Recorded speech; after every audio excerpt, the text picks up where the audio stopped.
ہاں، اس میں جو ہم بات کر رہے تھے سورہ بقرہ کی آیت نمبر 166 کی تلاوت اور ترجمہ ہم نے دیکھ لیا تھا، تو اس میں جو ہمارے سامنے پیش منظر ہے وہ یہ پیشوا اور پیروکار جو وہ اکٹھے ہیں۔ پیروکار جن کی پیروی کی گئی تھی وہ، اور جنہوں نے پیروی کی تھی، یہ دونوں آمنے سامنے ہیں، اور یہ دونوں عذاب دیکھ رہے ہیں، جو ان کے سامنے عذاب آ رہا ہے، پیروکار بھی دیکھ رہے ہیں اور پیشوا بھی دیکھ رہے ہیں، اور ان کی جو کیفیت ہے وہ اس آیت مبارک میں بیان کی گئی ہے۔ اور اس میں بیان کیا گیا کہ ان کے جو رشتے تھے، باہمی رشتے تھے، وہ ختم ہو جائیں گے، کٹ جائیں گے۔ اس کے بعد یہ آیت مبارکہ، اس کا ہم انشاءاللہ لفظی ترجمہ بھی دیکھتے ہیں، اور اس کی پھر جو ہے وہ آگے بھی اس کو انشاءاللہ ہم دیکھیں گے۔ استبر الذین، جب بیزار ہو جائیں گے، الذین وہ لوگ جنہوں نے، تبرہ یعنی کہ بیزاری کا، تبرہ نہیں، اردو میں بھی جو ہے نا یہ لفظ استعمال ہوتا ہے تبرہ، کسی یعنی کس سے بیزار ہونا۔ اتبعوا، جن کی پیروی کی گئی، من الذین، جن سے، الذین تبعوا، پیروی کی، یعنی کہ وہ لوگ جن کی پیروی کی گئی ان سے بیزار ہوں گے، جنہوں نے پیروی کی، کب ہوں گے؟ وراؤ کہ وہ دیکھ لیں گے، واؤ اور راؤ دیکھنا، جو ہے مین لفظ ہے، راؤ العذاب، عذاب دیکھ لیں گے۔ اب اس کے بعد کیفیت کیا ہوگی؟ اس میں ان کی کیفیت یہ ہوگی کہ ان کے جو ہے وہ قطعات، اور وہ کٹ جائیں گے، بہم الاسباب، ان کے تعلقات یعنی منقطع ہو جائیں گے۔ قطع ہم اردو میں بھی استعمال کریں، منقطع بھی قطع سے ہی نکلا ہوا ایک لفظ ہے۔ جو منقطع جو ہے یہ مفعول ہے، اور یہ اسی سے نکلا لفظ ہے جو کہ اردو میں بھی استعمال ہوتا ہے۔ اور راہ دیکھنے کو کہتے ہیں، اسباب بھی اردو میں ہم استعمال کرتے ہیں، اسباب ہم دوسرے لفظوں میں استعمال کرتے ہیں۔ اسباب سے یہاں مراد جو ہے وہ قرابت اور دوستی ہے، کہ یعنی کہ یہ مین اسباب ہیں جو کہ لوگوں کے تعلقات کے ہیں۔ ہم لوگ اسباب کو اردو میں دوسرے لفظ میں استعمال کرتے ہیں۔ اس کو دوبارہ ہم جو ہے وہ بیک واپس جائیں گے آیت مبارکہ کو 165 کی، اور اس کو ملا کے جو ہے اس کو ہم سمجھنے کی کوشش کریں گے کہ وَمِنَ النَّاسِ مَن يَتَّخِذُ مِن دُونِ اللَّهِ أَندَادًا، اور کچھ لوگ ایسے بھی ہیں کہ اللہ کے علاوہ دوسروں کو اللہ کا ہمسر بناتے ہیں، یعنی خدائی کی جو صفات اللہ کے لیے مخصوص ہیں، ان میں سے بعض کو دوسروں کی طرف منسوب کرتے ہیں۔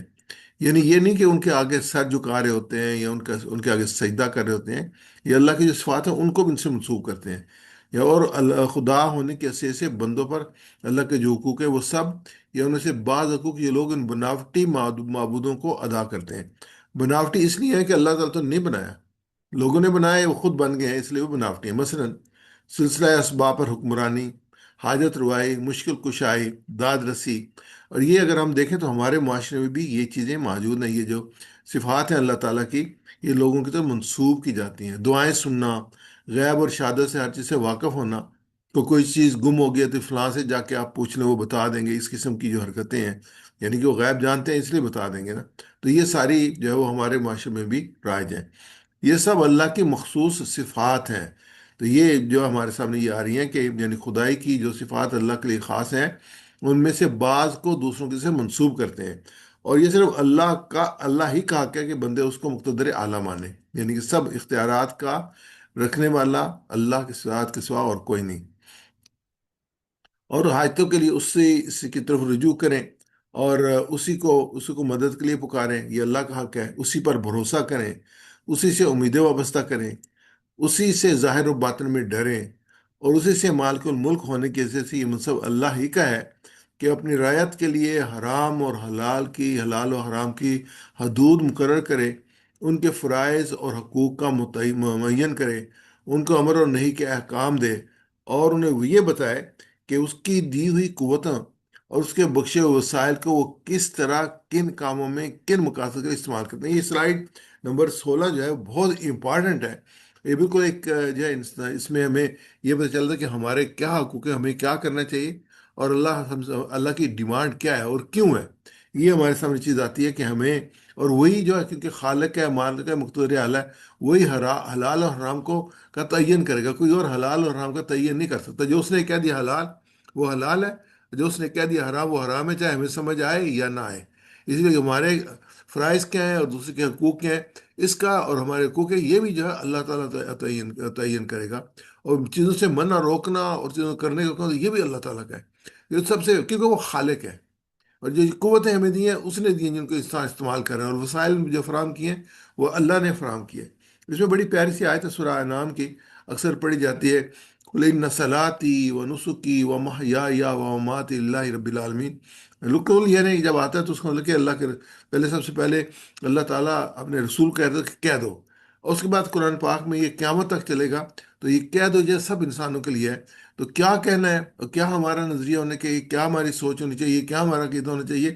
قل ان صلاتی، کہہ دو کہ میری نماز، وہ نسخی اور میری قربانی، وہ محیائے اور میری زندگی، وہ ماتی اور میری موت، اللہ رب العالمین، اللہ رب العالمین کے لیے ہے۔ اب جب ہم نے کہہ دیا نا اپنی زندگی اور موت، تو ساری چیز اس میں آ گئی، باقی کچھ رہ نہیں گئی۔ اور یہ خاص طور پہ نماز اور قربانی کا اس لیے کہا گیا کہ یہ جو ہے یہ لوگوں کے ساتھ ایسوسیٹ کی جاتی تھی، ورنہ تو انسان کی پوری زندگی، مرنا جینا سب اللہ کے لیے۔ تو مان جانو کہ ایک رب ہے، میں اس کا بندہ ہوں، ہر وقت اس کی نظر میں ہوں، میرا قلب، دماغ، آنکھ، کان، زبان، پیر، ہاتھ، قلم اور قدم اس کی مرضی خلاف نہیں اٹھنا چاہیے۔ یہ ہے نا کہ میرا جینا میرا مرنا سب کچھ اللہ کے لیے۔ اگر انسان اس کو اپنے دل میں بٹھا لے تو صحیح معنی میں انسان اور کامل انسان ہو جائے گا، اور گناہ و معصیت، جرائم کا اس کے پاس ایک گزر نہ ہوگا۔ یعنی اگر انسان اس آیت مبارکہ کو ابزار کر لے تو اس کو پتہ ہے کہ میں تو کچھ بھی نہیں ہوں، میرا جینا مرنا قربانی میری نماز سب اللہ کے لیے ہے۔ حضرت وہ موسیٰ اشعری رضی اللہ تعالیٰ عنہ فرماتے ہیں کہ میرا جی چاہتا ہے کہ ہر مسلمان اس آیت کو بار بار پڑھا کرے، اسے زندگی کا وظیفہ بنا لیں۔ یعنی کہ ایک گائیڈنس ہے، ایک میرر ہے جو انسان کے سامنے رہنا چاہیے کہ انسان کا کیا حقوق ہیں، وہ کس کے لیے، للہ رب العالمین، اللہ رب العالمین کے لیے، جو سب جہانوں کا مالک۔ ہم نے جو ہے اس کو، اگر ہم سورہ بقرہ کی آیات ہیں جس میں کہ کائنات کے بارے میں ہے، کوئی اور جگہ پہ بھی ہے، اگر کائنات کے بارے میں آبزرو کریں، ہم سوچیں، غور و فکر کریں، تو ہمیں جو اللہ تعالیٰ کی جو رب العالمین ہونے کی کیفیت ہے وہ ہمیں، ہمارے اندر وہ آتی ہے کہ کتنا بڑا رب ہے ہمارا۔ من دون اللہ اندادا یحبونہم کحب اللہ، اور یہ صرف اللہ کا حق ہے کہ بندے اس کی حاکمیت کو تسلیم کریں، اس کے حکم کو منبع قانون بنائیں، اسی کے لیے امر و نہی کا مختار سمجھیں، اپنی زندگی کے معاملات میں اس کو فرمان کو فیصلہ کن قرار دیں، اس کی ہدایت اور رہنمائی کے لیے اسی کی طرف رجوع کریں۔ ہم جب کس کو فالو کرتے ہیں نا، ہم سوچتے ہیں یہ رہنما ہے، یہ ہماری رہنمائی کرے گا، لیکن رہنمائی کے لیے اور ہدایت کے لیے کس کو فالو کرنا ہے؟ اللہ رب العالمین کو۔ ورنہ جو وہ دوسرے کو انداز بنانے والی بات ہے، جو شخص خدا کی صفات میں سے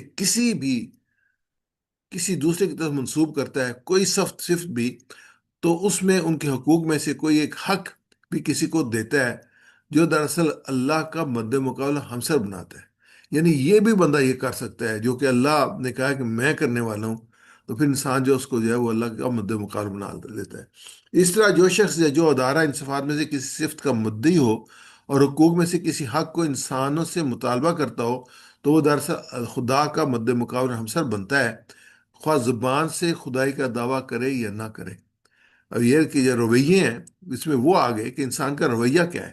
اگر اس کا رویہ یہ ہے جو کہ اللہ تعالیٰ نے انسانوں کو حقوق اور فرائض دیے ہوئے ہیں، تو وہ ان پہ جو ہے وہ اگر ڈاکہ ڈالتا ہے تو خدا کا ہمسر بنتا ہے۔ یہ دعویٰ اندازن کا مفہوم یہ ہے کہ اس آیت کریمہ میں ایسے لوگوں کا ذکر ہے جو دوسری قوموں کو اللہ کے شریک اور ہمسر بناتے ہیں، اور پھر اسی پر بس نہیں، ان سے اس طرح محبت کرتے ہیں جیسے اللہ سے محبت کرنے کا حق ہے۔ یحبونہم کحب اللہ، اور اس میں شریک اور ہمسر کو کے لیے اندادہ کا لفظ استعمال کیا ہے۔ اندادہ ند کی جمع ہے، اور ند عربی زبان میں مثل اور مشابہ کو کہتے ہیں، اور مخالف اور مد مقابل کو بھی کہتے ہیں۔ اب آتے ہیں آج کی آیت مبارکہ پہ، 166 پہ، اور اس میں جو ہم آلریڈی ترجمہ پڑھ چکے ہیں، استبر الذین تبعوا من الذین تبعوا، جب بیزار ہو جائیں گے وہ لوگ بیزار ہو جائیں گے وہ لوگ جو پیروی کی گئی اور جنہوں نے پیروی کی، یعنی جن کی پیروی کی گئی اور جن کی جو اپنے پیروی کی، جن لوگوں نے دنیا میں گمراہ کن رہنماؤں، جھوٹے معبودوں، گناہ پر ابھارنے والے افراد کی پیروی کی تھی، وہ قیامت کے دن ان رہنماؤں کے ساتھ کھڑے ہوں گے۔ لیکن جب اللہ کا عذاب سامنے آئے گا تو وہ رہنما ان پیروکاروں سے بیزاری کا اعلان کریں گے اور کہیں گے ہمیں تمہارے گناہوں میں کا کوئی حصہ نہیں۔ جو رہنما ہے، اب کئی دفعہ جو دنیا میں سے نیک لوگ رخصت ہو جاتے ہیں، ان کی قبروں پہ جو ہے پوجا شروع ہو جاتی ہے، تو ان کو تو نہیں پتہ کہ یہ کیا کر رہے ہیں. آگے ایک آیت مبارکہ بھی آئے گی حضرت عیسیٰ علیہ السلام کے بارے میں، ان کو تو نہیں پتا کوئی کیا کر رہے ہیں. تو یہ لوگ پکڑے جائیں گے، وہ تو کہیں گے ہمیں تو نہیں پتا.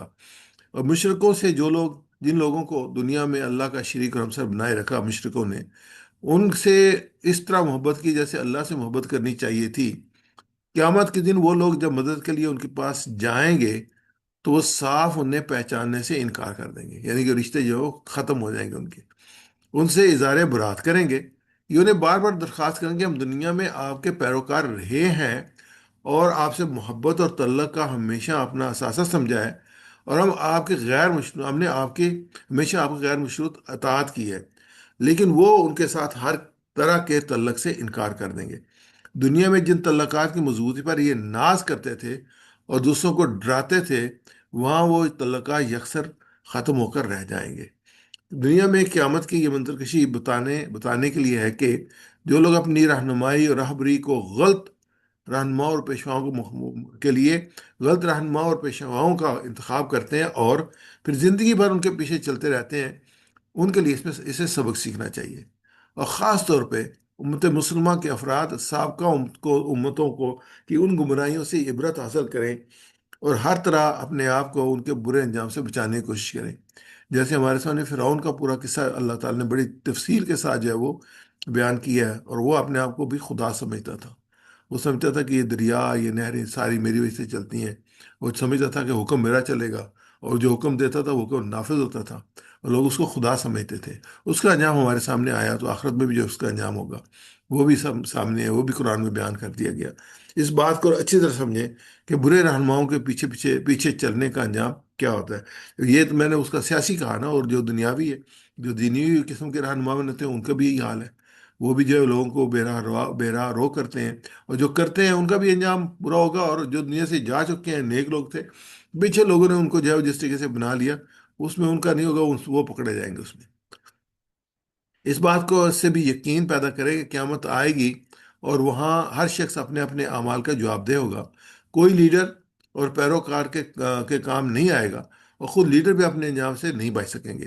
وہاں اگر کوئی چیز کام آنے والی ہے تو ایمان اور عمل کا سرمایہ ہے جو اللہ کے ساتھ حقیقی تعلق سے وجود میں آتا ہے. اس تعلق کی تفصیلات قرآن و سنت میں معمول ہیں، بہت تفصیل کے ساتھ دی گئی ہیں. آج جس آج جس نے ان ہدایات سے فائدہ اٹھا لیا، کل وہ سرخرو ہوگا، ورنہ اس کا انجام بھی وہی ہوگا جس کا تذکرہ ہم پڑھ رہے ہیں. اگلی آیت کا اس کا حصہ ہے، یہ اسی آیت کا ہے، اس کو ہم مل کے پڑھ لیتے ہیں. جی میرے ساتھ ریپیٹ کون کرے گا؟ جی جی لکمان بھائی آپ کر لیں.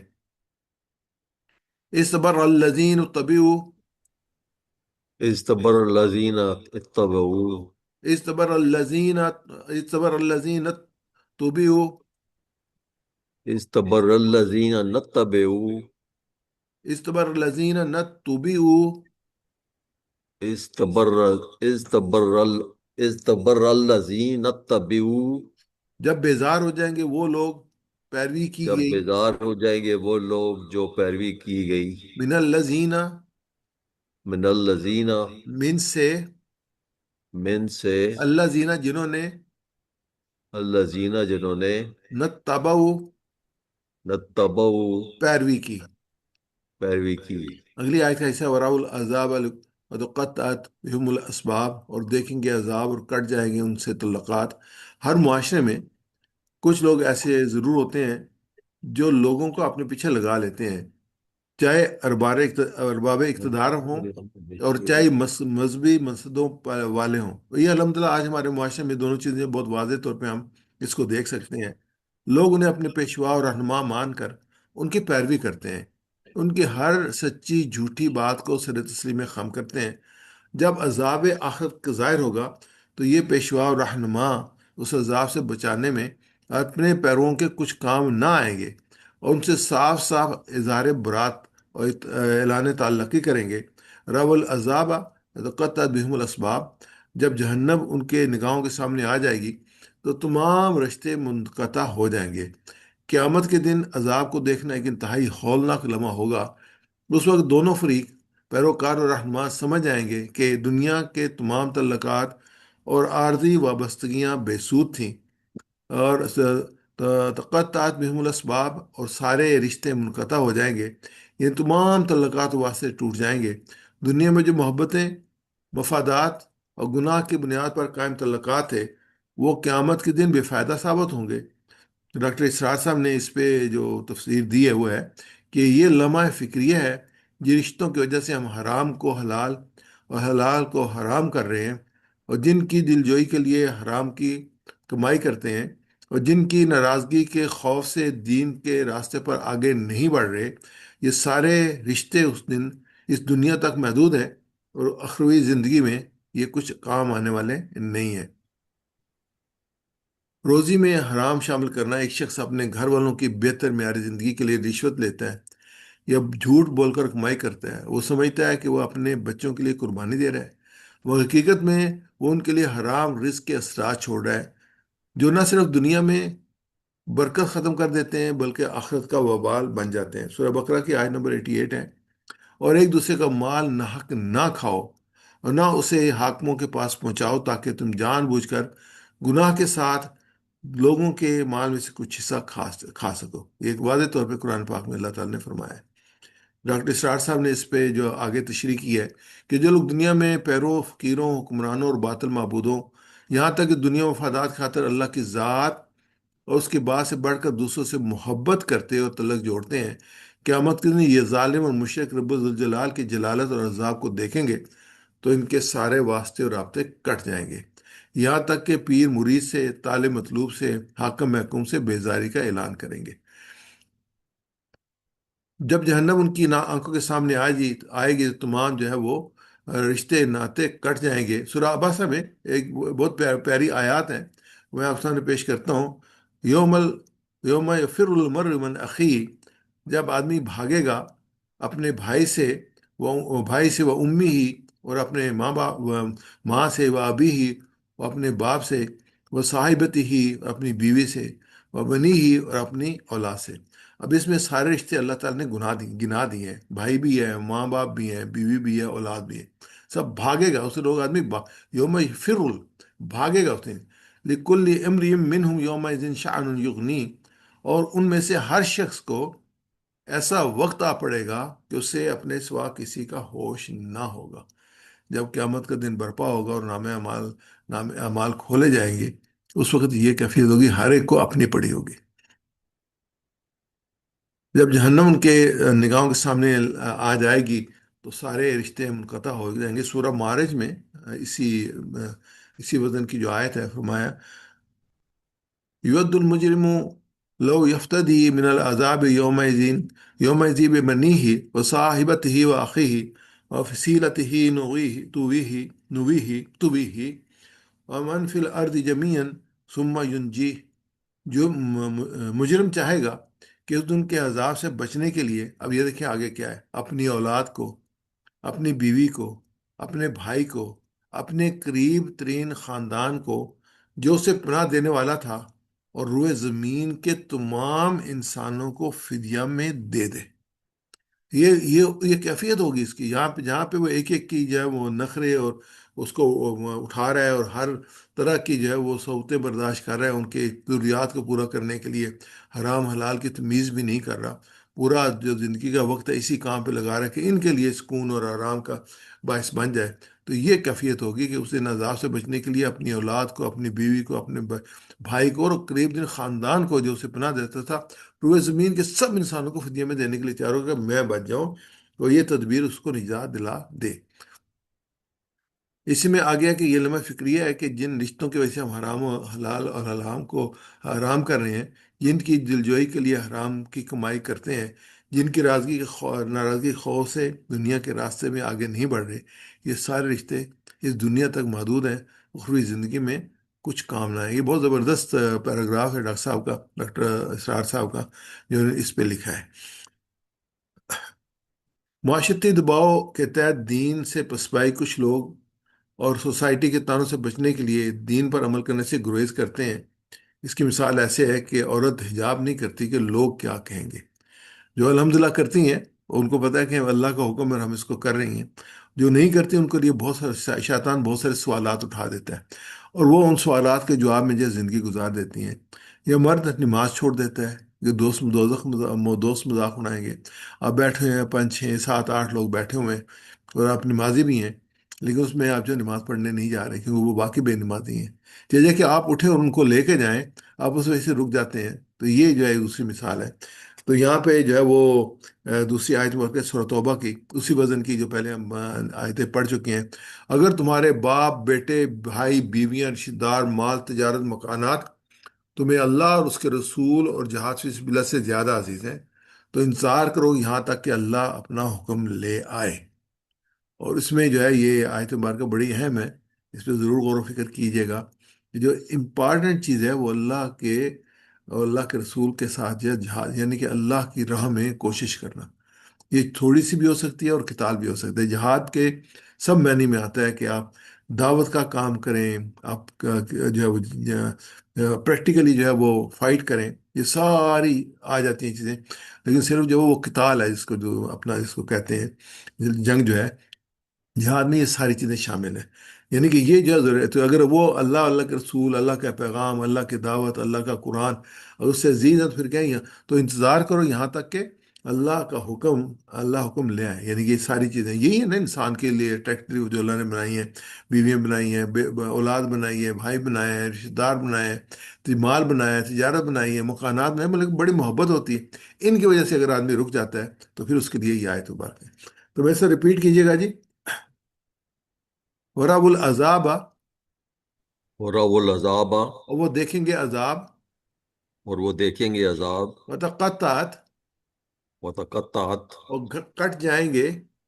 اور کٹ جائیں گے. بہم الاسباب، بہم الاسباب، ان سے تعلقات. ان سے تعلقات. اس میں ہم دیکھتے ہیں جو ہمیں پڑھا ہے اس میں الحمدللہ اسباق جو ہمارے سامنے آتے رہے ہیں. ذرا پرٹیکولرلی اس کو ہم لے لیتے ہیں کہ کیا کیا ہم نے اس میں دیکھا ہے کہ ہمیں دنیا میں اپنی وابستگیاں، دوستوں اور رہنماؤں کے انتخاب میں محتاط رہنا چاہیے. قیامت کے دن صرف ایمان، اعمال صالح اللہ کے ساتھ حقیقی تعلق مددگار ثابت ہوگا. گمراہ رہنماؤں کی پیروی، یہ غلط صحبت دنیا آخر دونوں میں نقصان کا باعث بنتی ہے. اللہ تعالیٰ ہمیں ہدایت دے اور قیامت کے دن گمراہی حسد سے محفوظ رکھے. یہی آیات مبارکہ تھی جو ہم نے پڑھی ہیں. اب ہم جو آتے ہیں آیت نمبر جو ہم نے اس کو دعوت دی تھی. اس سے نیکی کی دعوت دینے والا جو ہوتا ہے، نیکی کے جو اثرات ہوتے ہیں جب تک رہتے ہیں تو وہ بھی اس کے نام اعمال میں داخل ہوتے رہتے ہیں، جمع ہوتے رہتے ہیں. اس کا جو نام اعمال ہے اس کی کیا صدقہ جاری، جو اس کا کام ہے اس کے کام کے جو ترتیب و صدقہ جاری کی ہو جاتی ہے وہ ہمیشہ اس کا اجر ملتا رہتا ہے. تو اللہ تعالیٰ ہمیں اپنے اپنے لیے صدقہ جاریہ جو کہ نیک اعمال ہے اس کی شکل میں اکٹھا کرنے کی توفیق عطا فرمائے. قیامت کی کیفیت اس کا زیادہ دردناک انداز ہے کہ جن لوگوں کو آج خدا بنایا جا رہا تھا، ان کے نظر و نیاز پیش کی جا رہی تھی، مرنے کے بعد ان کی قبروں کے گرد طواف کیا جاتا تھا، انہیں سجدہ گاہ بنا لیا جاتا ہے. وہ اس روز صاف صاف کہیں گے کہ ہم نے ان سے اپنی عبادت کے لیے کبھی نہیں کہا تھا. یہ آیت مبارکہ ہے جو میں نے کہا تھا کہ عیسیٰ علیہ السلام کے بارے میں جو ہے وہ آیت آئے گی. وہی آیت سورہ مائدہ کی ہے. ماں قلت لہم الا ما امرتنی بھی، اور حضرت عیسیٰ علیہ السلام جواب دیں کہ میں نے ان کو اس سوا کچھ نہیں کہا تھا جس کا آپ نے حکم دیا تھا. اور کیا تھا؟ انی عبد اللہ ربی و ربکم، اور بندگی کرو، یہ بندگی کرو جو میرا رب بھی ہے اور تمہارا رب بھی ہے. وکنت علیہم شہیدم ما دمت فیہم، میں اس وقت تک ان کا نگران تھا جب تک میں ان کے درمیان تھا. فلما توفیتنی، اور پھر جب آپ نے مجھے واپس بلا لیا، کنتا انت رقیب علیہم، تو آپ اس کے نگران تھے. اور آپ جو ہے وہ آپ ان کے نگران تھے.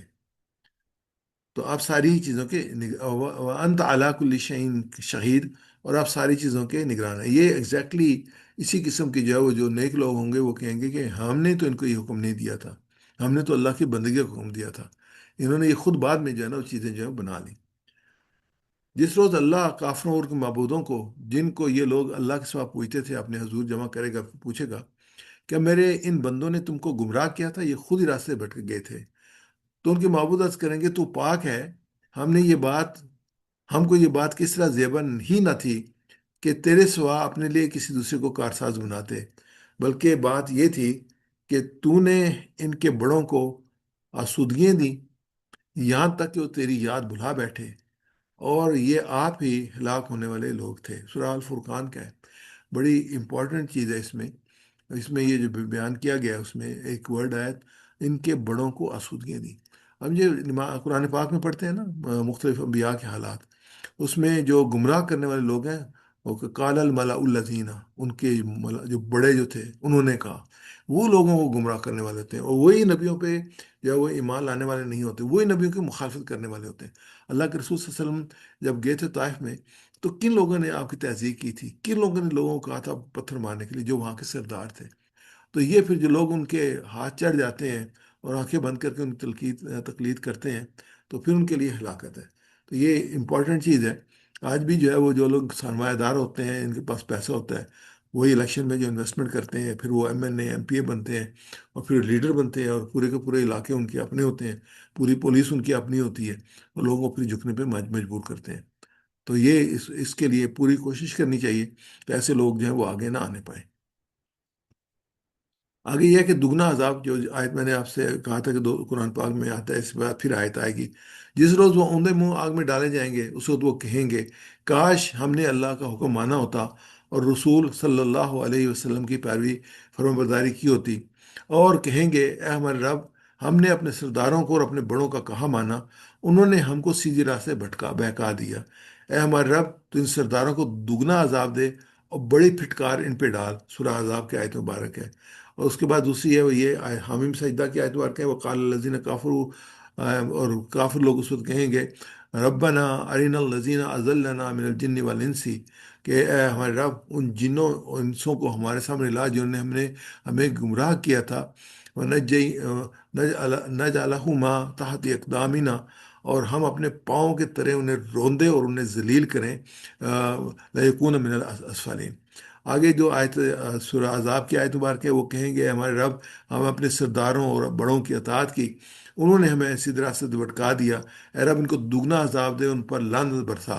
پھر یہ آیت مبارک ہے سورہ اعراف کی، ہر گروہ جب جہنم میں داخل ہوگا اپنے سے پہلے والے لوگوں پر لعنت کرے گا، یہاں تک کہ جب سب وہاں جمع ہو جائیں گے، تو بعد میں آنے والا گروہ پہلے گروہ کے متعلق کہے گا اے ہمارے رب، یہ ہیں وہ لوگ جنہوں نے ہمیں گمراہ کیا تھا، انہیں آگ کا دورہ عذاب دے۔ رب فرمائے گا کہ سب کے لیے یہ دورہ عذاب ہے، تم جانتے نہیں ہو۔ تو یہ آیت مبارکہ تھیں، تو میرے ساتھ ریپیٹ کیجیے گا جس کو، وقال الذین، وقال الذین، اور وہ کہیں گے جنہوں نے اور وہ کہیں گے جنہوں نے نہ تابعو، نتبعوا، پیروی کی، پیروی کی، لو ان لنا، لو ان لنا، کاش کہ ہمارے لیے، کاش کہ ہمارے لیے کرتن، کرتن، دوبارہ، دوبارہ، نتبرع،